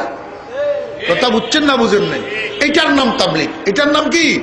তাবলিগ। তাবলিগ আর কি? আমার ভাইয়েরা, দোস্তা, বাবেরা, আল্লাহ পাক রব্বুল আলামিন আমাদের সবাইকে সহিহ দ্বীন বুঝার আমাদেরকে তৌফিক দান করেন। আমি বিশেষ করে আমার যুবক তরুণ ভাইয়েরা, যারা স্কুল কলেজে লেখাপড়া করছেন, আমার ভাইয়েরা যারা রাজনীতি করেন, যারা লেখাপড়া করেন নাই, দিন মজুরি করেন, লেবারি করেন, চার দোকানে চাকরি করেন, গাড়ির হেলফারি করেন, গাড়ির ড্রাইভারি করেন, গ্যারেজে কাজ করেন, আমি আপনাদেরকে বলবো, আল্লাহু আকবার, এক বছরের মধ্যে 365 দিন, এই 365 দিনের হায়াতটা আপনার আমার কারণা, আল্লাহর দেওয়া। এই 365 দিনের মধ্যে 325 দিন দুনিয়ার কাজ করেন, আর 40টা দিন আপনার মুসলমানিটা আপনি শিখেন, কিভাবে ওযু করবেন, কিভাবে ফরজ গোসল করবেন। আপনি এত কিছু করতেছেন কিন্তু ফরজ গোসলের ফরজগুলা জানেন না। ফরজ গোসলের মধ্যে কয় ফরজ, এইটা না জানার কারণে সারা জীবন ফরজ গোসল আদায় করতেছেন, কিন্তু ফরজ গোসল আদায় হইতেছে না। গোসল ফরজ হইলে, ফরজ গোসল যদি আদায় না হয়, তাহলে তো আপনার নামাজ বরবাদ, আপনার কোরআন তেলাওয়াত বরবাদ, সব বরবাদ। ফরজ গোসলের ফরজ জানা না থাকার কারণে। এই জন্য আমার ছোট ভাইয়েরা, ইংরেজি লাইনে লেখাপড়া করেন, কোনো অসুবিধা নাই, দুনিয়ার লাইনে কাজ কাম করেন, কোনো অসুবিধা নাই, কিন্তু 365 দিনের মধ্যে 325 দিন দুনিয়ার কাজ করেন, আর 40টা দিন ওই দিন শিখার জন্য, ইসলাম শিখার জন্য, দোয়ায়ে কুনুত শিখার জন্য, সূরা কেরাত শিখার জন্য, তাশাহুদ দরুদ শরীফ শিখার জন্য, জানাজার দোয়া শিখার জন্য ওই ব্রাহ্মমান মাদ্রাসার ছাত্র হইয়া যান।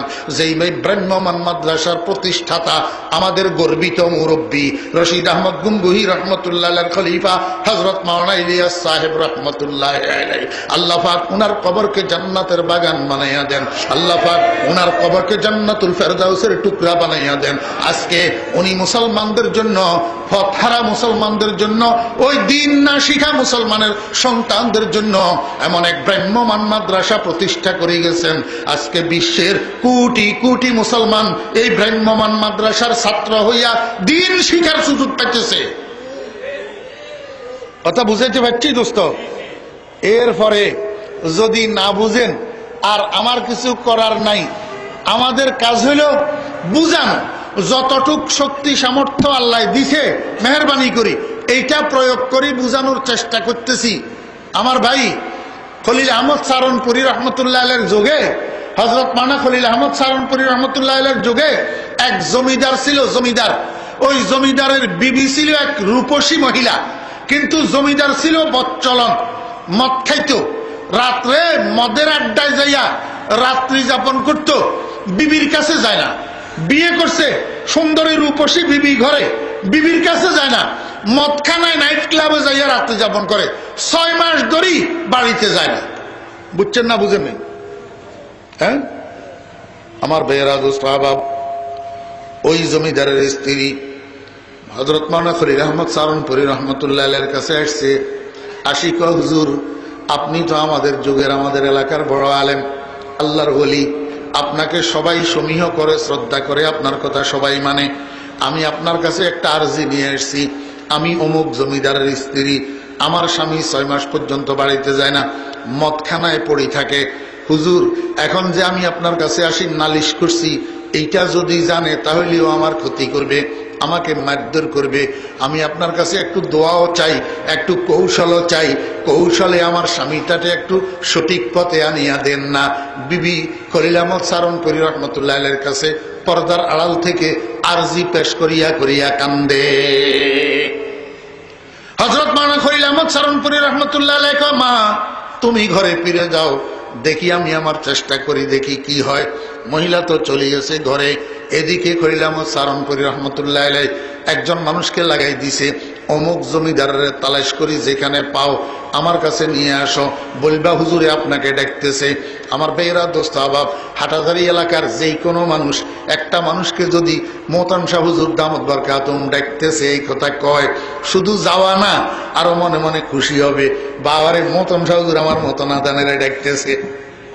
কি কর? আল্লাহু আকবার।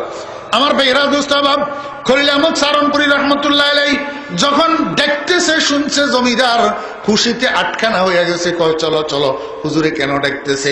আল্লাহু আকবার। গেছে হুজুরের কাছে। হুজুরের কাছে যাওয়ার পর হুজুর কয়, জমিদার সাহেব নামাজ পড়েননি? কয় হুজুর নামাজ তো পড়ি না। কয় কেন পড়েন না? কয় হুজুর নামাজ জানি না। কয়েকটা কাজ করেন, অজু করি আসেন, আপনারে সাথে নিয়ে আমি একটু 2 রাকাত নামাজ পড়বো। 2 রাকাত নামাজ পড়বো। এখন হুজুরের কথা তো আর ফেলতে পারে না, অজু করি আসছে। অজু করি আসার পরে হুজুর কয়, আমার সাথে এখান দিয়ে দাঁড়ান। দাঁড়াইয়া আমি যেইভাবে করি আপনিও সেভাবে করবেন। হুজুরের উদ্দেশ্য হইল খালি কোন রকমের সেজদাতে নেওয়া। হুজুরও তো আসলে কোনো আল্লাহু আকবার নফল নামাজের নিয়ত করতেছে, জমিদারের নামাজের নিয়ত করলে করল, না করলে নাই। উদ্দেশ্য হইল সেজদায় ফেলানো। উদ্দেশ্য হইল কি? সেজদায় ফেলানো। এখন যখন সেজদায় গেছে, সেজদার মধ্যে যাইয়া খলিল আহমদ সারনপুরি রহমতুল্লাহ আলাইহি আল্লাহর দরবারে কান্দে, আল্লাহ হারচে কারম বুদে আখের কর দমস ওয়াজনা সোয়ে নমাজা ওয়ার দমস পসরুজুয়ে কলবে ই কারে তোরা, হা পসরুজুয়ে কলবে ই কারে তোরা, কলবে হা কল্লিপ্ত ফাইলে মুস্তফা। ইয়া আল্লাহ, আমার যতটুকু কাজ ছিল আমি ততটুকু করছি। আমি তো জেনারেল ডাকানার থেকে ছুটাইয়া সেজদার মধ্যে আনি ফেলছি। এখন কলবকে ফিরাইয়া দেওয়া, কলবের গতি সোজা করে দেওয়া, আয় আল্লাহ হেদায়েত নসিব করে দেওয়া, এটার তো তোমার কাজ, এটা তো আমার হাতে নাই। আয় আল্লাহ, এই জমিদারের কলবকে তুমি পরিবর্তন করে দাও তোমার বন্ধু মুহাম্মদুর রাসূলুল্লাহ সাল্লাল্লাহু আলাইহি ওয়াসাল্লামের উসিলায়। হারচে কারম বুদে আখের কর দমস ওয়াজনা সোয়ে নমাজা ওয়ার দমস ফসরুজুয়ে কলবে ই কারে তোরা, কলবে হা কাল্লিত ফাইলে মুস্তফা। আমার বেরা দোস্ত আবাব, জমিদার যখন দেখছে যে সেজদার মধ্যে কি, হুজুরে তো আমার কথা কই কই না দোয়া করে আর কান্দে, আমার জন্য হুজুর কান্দে, আমি কেন সোজা হব না? সেজদার থেকে উঠি, আল্লাহু আকবার। এখন খলিল আহমদ সারনপুরি রহমতুল্লাহ আলাইহি কয়, হুজুর আমার একটা অনুরোধ। কয় কি? কয় জাযাকাল্লাহ কে চশমম বাজে কর দি, মোরা বাজানে যা হামরা জে কর দি। হুজুর আমি তো উল্টা পথের প্রতীক ছিলাম, উল্টা দিকে তাকাইতাম, আপনাকে আল্লাহ উত্তম বিনিময় দান করুক, আপনি আমার নজরটাকে ঘুরাইয়া সোজা করে দিয়েছেন। আমাকে একটু আমার বাড়িতে নিয়ে চলেন, আমার বিবির সাথে আমাকে একটু মিলাইয়া দেন। আমি দীর্ঘদিন পর্যন্ত বাড়িতে যাই না, দীর্ঘদিন পর্যন্ত বিবির সাথে মিলি না। নিশ্চয় আমার বিবি আমার উপরে রাগ করিয়া বসে আছে, আমি একা একা বাড়িতে গেলে হয়তো নারাজ হবে, আমারে বকা দিবে। আমি ওয়াদা করলাম, হে আল্লাহর ওলি, আর জীবনে কোনোদিন মদখানায় যাব না, আর জীবনে কোনোদিন বেগানা মহিলার চেহারার দিকে তাকাবো না। আজকে থেকে মৃত্যু পর্যন্ত আমি আমার বিবিকে সঙ্গে নিয়ে থাকবো। হুজুর আমাকে একটু আমার বিবির কাছে নিয়ে চলেন। খলিল আহমদ সারনপুরি রহমতুল্লাহ আলাইহি কয়, চলো বাড়িতে চলো। আমার ভাইয়েরা, হে তো জানে না বিবি যে আসি বলে গেছে। আল্লাহু আকবার। বাড়িতে নিয়া বিবির সাথে এই জমিদারকে হযরত খলিল আহমদ সারনপুরি রহমতুল্লাহ আলাইহি মিলাইয়া দিয়েছে। সেই দিন থেকে এই জমিদার খলিল আহমদ সারনপুরি রহমতুল্লাহ আলাইহির কাছে বয়াত হইয়া বহুত বড় আল্লাহওয়ালা হইয়া গেছে। এই জন্য বলতেছি, নসিহত উদ্দেশ্য ছিল তাই করিলাম, আল্লাহর সপর্দ করে আমি চলিলাম। আমার ভাইয়েরা, মানা না মানা আপনাদের ব্যাপার, হেদায়েত আল্লাহর হাতে। আমার কাজ হলো বুঝাইয়া দেওয়া, আমি বুঝাইয়া দেওয়ার জন্য চেষ্টা করছি। এখনো সময় আছে, যারা দিন ধর্ম কম বুঝেন, দিনের বুঝ ব্যবস্থা কম রাখেন, ওনাদের জন্য এই এক ভ্রাম্যমান মাদ্রাসা হযরত মাওলানা ইলিয়াস সাহেব রাহমাতুল্লাহ আলাইহি প্রতিষ্ঠা করে গেছেন। যেই মাদ্রাসার বাতাস আজকে গোটা ওয়ার্ল্ডের মধ্যে চলতেছে, আফ্রিকার জঙ্গলে পর্যন্ত এই তাবলীগওয়ালা দ্বীনের তালিমের হাওয়া চালু করছে। আমার ভাইয়েরা, আমরা বাংলাদেশের মুসলমানেরা একটু উদাসীনতার কারণে এত বড় ভ্রাম্যমান মাদ্রাসার সুযোগ থাকা সত্ত্বে এখনো আমরা দোয়ায়ে কুনুত মুখস্থ জানি না, এখনো জানাজার নামাজের দোয়া ছাড়া মুখ বন্ধ করে জানাজার নামাজের মধ্যে দাঁড়াই থাকি। আমাদের মতো হতভাগা পোড়া কোপাল মুসলমান কোন দুনিয়াতে আছে একটু বলেন না। আল্লাহু আকবার। আল্লাহ পাক রব্বুল আলামিন আমাদেরকে বুঝার এবং আমল করার তৌফিক দান করেন। আল্লাহ পাক আমাদেরকে বুঝার এবং আমল করার তৌফিক দান করেন। আর একটা আয়াত পড়ছিলাম, একটা হাদিস পড়ছিলাম, এই কথাটা একটু 5 মিনিটের মধ্যে একটু বলি। যেহেতু বাজারের মাঝখানে, এই ব্যবসায়ীদের মাঝখানে মাহফিল, ও সওদাগর ভাইয়েরা, ব্যবসার মতো এত বড় বরকতওয়ালা জিনিস আর কিছু নেই। ব্যবসার মতো এত সম্মানী পেশা আর কিছু নাই। কিন্তু শর্ত আছে, ব্যবসায়ীর মধ্যে 2টা গুণ থাকতে হবে। একটা গুণ, ব্যবসায়ী সত্যবাদী হইতে হবে, মিথ্যা কথা বলা যাবে না। 2 নম্বর গুণ, ব্যবসায়ী আমানতদার হইতে হবে। কেমনে আমানতদার হবে? নেওয়ার সময় সঠিক মাপ, দেওয়ার সময় সঠিক মাপ। আল্লাহ পাক রব্বুল আলামিন বলেন, ধ্বংস অনিবার্য, ওয়াইল দোজখ অনিবার্য ওই সমস্ত ব্যবসায়ীর জন্য যারা নেওয়ার সময় নিজে গ্রাহক হইয়া অন্যের মাল খরিদ করার সময় যখন পরিমাপ করে তখন পরিপূর্ণ মাপে গ্রহণ করে, কিন্তু নিজে বিক্রেতা হইয়া যখন গ্রাহককে দিতে যায় তখন 1000 গ্রাম তথা 1 কেজির জায়গায় 800 গ্রাম মাপে। বুঝছেন না বুঝেননি? আরে দুর্গতির গোলালু 20 টাকা কেজি, 22 টাকা কেজি, এই গোলালু পর্যন্ত কোন সময় 1 কেজি কিনার পরে মাফাইলে আরেক দোকানে যাইয়া 850 গ্রাম হয়। কোন দেশে আছি, কোন দেশে বাস করতেছি চিন্তা করেন। এই 20 টাকা দরের 1 কেজি গোলালু যদি খরিদ করার পরে অন্য দোকানে নিয়ে মাপাইলে যদি 850 গ্রাম 900 গ্রাম হয়, 100 গ্রাম 150 গ্রাম কম হয়, তাহলে ব্যবসায়ীদের সাধুতা, ব্যবসায়ীদের সত্যবাদিতা, ব্যবসায়ীদের আমানতদারি কোথায় আমাকে বলেন? গরুর গোশতের কথা তো আর বলাই বাহুল্য, মাছের কথা তো আর বলাই বাহুল্য। সেখানে তো আল্লাহর মেহেরবানি 100 কাঁটা সই হয় খুব কম।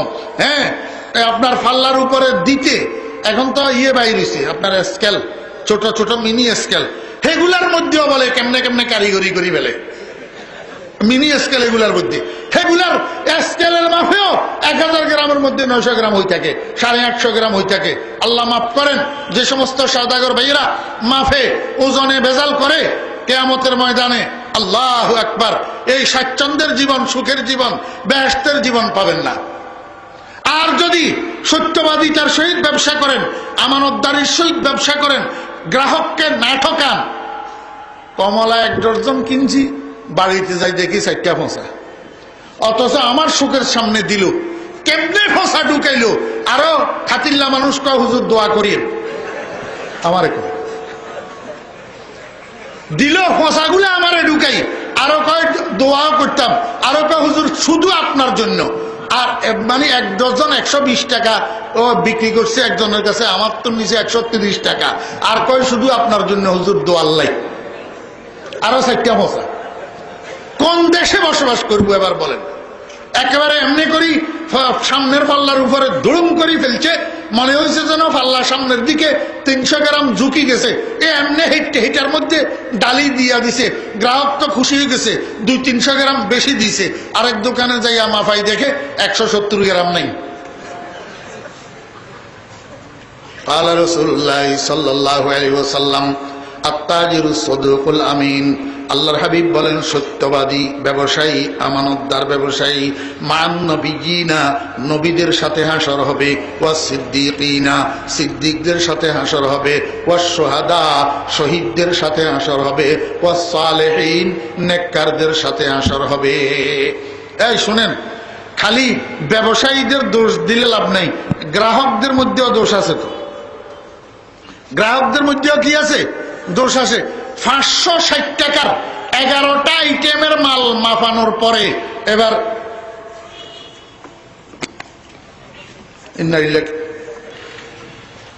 ইন্নালিল্লাহ ভাই ভুল তো একটা হয়ে গেছে। বলে কি ভুল হয়েছে? মানি ব্যাগ তো আনতাম মনে নেই, কিন্তু 11টা আইটেমের মাল বান্ধাইছে 560 টাকা। এখন এই বেচারা দোকানদার কি করবে? কোন তো এত কষ্ট করি মালগুলা প্যাকেট করছে, বানছে, এখন কি করবে? কয় যে আচ্ছা কোন সময় দিবেন? কয় যে এটা বিকালে বাজারে আসার সময় নিয়ে আসবো, বিকালে দিয়ে দিব। এই যে বিকালে গেছে আর 1 মাস পর্যন্ত গলি এটা দিয়ে হাঁটে না। এই গলি দিয়ে আর আমার বেরাজ স্বভাব এমনি নামাজ কলমাও পড়ে, দেখতে নিজেকে দিনদারের মতো প্রকাশ করে, এখন গলি এটা দিয়ে আর হাঁটে না।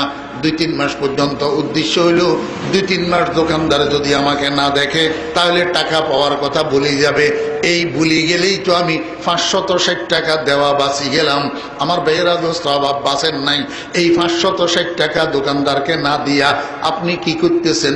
নিজে খাইতেছেন, বিবি বাচ্চাকে খাওয়াইতেছেন, যত ফ্যাটে ঢুকতেছে সবগুলা হারাম গোস্ত তৈয়ার হইতেছে।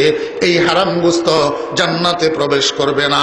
আপনি একজন জাহান্নামের খোরাক হইলেন না, বিবি বাচ্চা পরিবারের সদস্যদেরকেও জাহান্নামের খোরাক বানাইলেন। সবচেয়ে বড় কথা হলো হারাম রুজির টাকা দিয়া ছেলে মেয়ে লালন পালন করবেন। এই ছেলে মেয়ে দিনদার হবে না। বৃদ্ধকালে ছেলে যে আপনার খেদমত করবে, আপনার উপকার করবে, আপনি ছেলের দ্বারা একটু উপকৃত হবেন, কসমিন কালেও হবেন না। হারাম রুজি দিয়া যেই সন্তান লালন পালন করবেন সেই সন্তান বৃদ্ধকালে আপনার উপকারে আসবে না। এই জন্য দোকানদারের 5টা পয়সা বাড়ি খাবেন না। 5টা পয়সা আমার ভাইরা দুস্তাবাব আজকে দিবেন না, বুঝতেছেন না। এখন দিলে কম দিলেন, কিয়ামতের ময়দানে তো নেকামল দিতে হবে, নেকামল দিতে হবে। না দিয়া উপায় নাই। আল্লাহ পাক আমাদেরকে আমল করার তৌফিক দান করেন। আল্লাহ পাক আমাদেরকে সততার সাথে, আমানতদারির সাথে ব্যবসা করার তৌফিক দান করেন। মৃত্যুর আগে পরের হক আদায় করিয়া মরার আল্লাহ পাক আমাদেরকে তৌফিক দান করেন। আমিন। ওয়া আখিরু দাওয়ানা আনিল হামদুলিল্লাহি রাব্বিল আলামিন।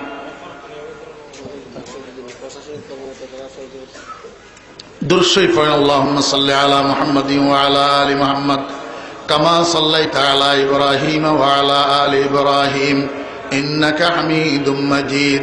আল্লাহুম্মা বারিক আলা মুহাম্মাদিন ওয়া আলা আলি মুহাম্মাদ কামা বারাকতা আলা ইব্রাহিম ওয়া আলা আলি ইব্রাহিম ইন্নাকা হামিদুম মাজিদ। আলহামদুলিল্লাহি রাব্বিল আলামিন والصلاة والسلام على أشرف الأنبياء والمرسلين. ربنا ظلمنا أنفسنا وإن لم تغفر لنا وترحمنا لنكونن من الخاسرين. ربنا هب لنا من أزواجنا وذرياتنا قرة أعين واجعلنا للمتقين إماما. رب ارحمهما كما ربياني صغيرا. اللهم اغفر لأمة محمد صلى الله عليه وسلم. اللهم ارحم أمة محمد صلى الله عليه وسلم. اللهم انصر أمة محمد صلى الله عليه وسلم. اللهم تجاوز عن أمة محمد صلى الله عليه وسلم. اللهم أصلح أمة محمد صلى الله عليه وسلم. اللهم فرج الكرب عن أمة محمد صلى الله عليه وسلم. اللهم احفظ الإسلام والمسلمين في العالم كله. اللهم احفظ مسلمي ميانمار.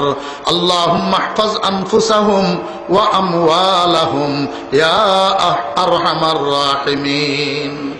يا الله আজকের এই মাহফিলকে কবুল ফরমান।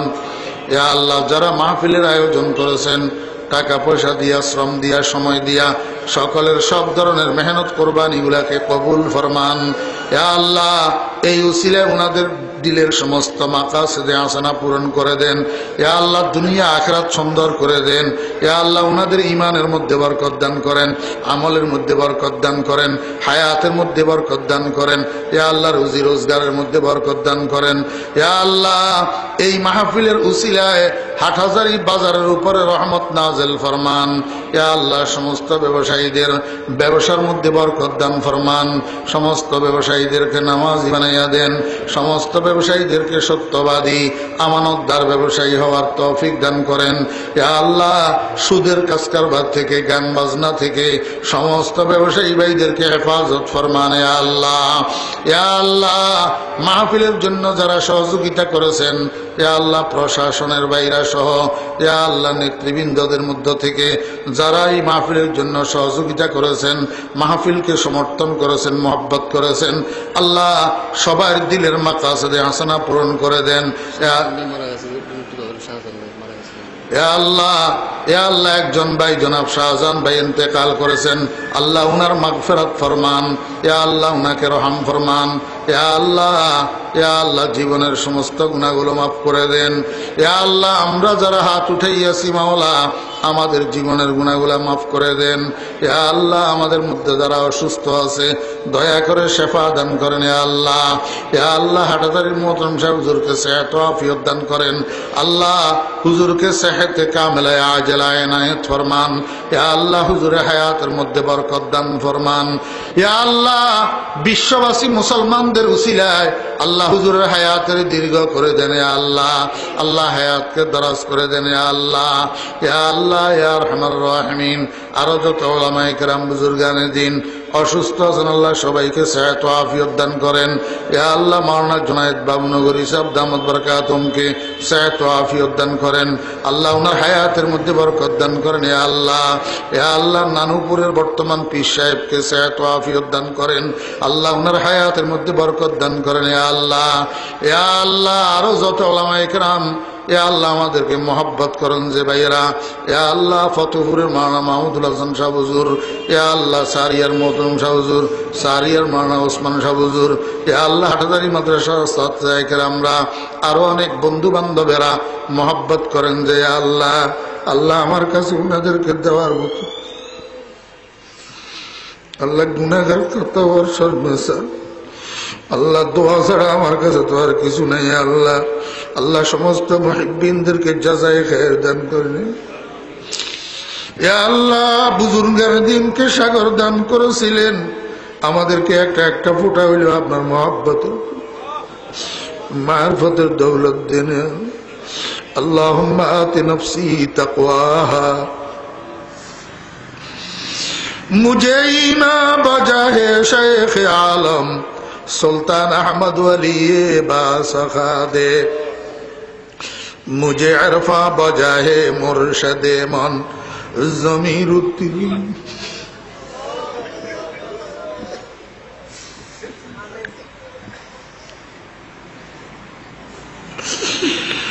ज़मीरुद्दीन इमामे आरिफ बहके मुक़तदाया अज़ीज़ुल हक़ीमा में पेशवाया खुदा बंदा बहके जुमला बीरा मुरा हमदर तरीक़े शाबे मीरा। या अल्लाह मकबराए हबीबियार मध्य मकबराए सुल्तानियार मध्य मकबराए आजिजियार मध्य যত আউলিয়ায়ে কেরাম শুয়ে আছেন আল্লাহ সমস্ত আউলিয়ায়ে কেরামের দরজাত বুলন্দ করে দিন। আল্লাহ উনাদের রুহানি ফয়ুজাতের দ্বারা আমাদেরকে মালামাল করে দেন। আল্লাহ মকবরায়ে ফায়জিয়ার মধ্যে যত বুজুর্গানে দিন শোয়া আছেন আল্লাহ উনাদের দরজাত বুলন্দ করে দিন। ও খোদা দয়া করি মেহরবানি করি আপনি লাগাই রাখছেন সেই জন্য আপনার শুকর আদায় করতেছি। আল্লাহ কোনো কাজের না কোনো যোগ্যতার আল্লাহ আখেরি দরখাস্ত আল্লাহ গুনার কারণে দুনিয়া আখিরাতে বেইজ্জত করিয়েন না। আল্লাহ দুনিয়ার থেকে বেঈমান করি দুনিয়ার থেকে নিয়েন না। আল্লাহ শিয়াল কুকুরের মতো রাস্তাঘাটে বেইজ্জতির মৃত্যু দিয়েন না। আল্লাহ বেইজ্জতির মওতের থেকে পানা চাইতেছি। আল্লাহ মওতের সময় বেইজ্জত করিয়েন না।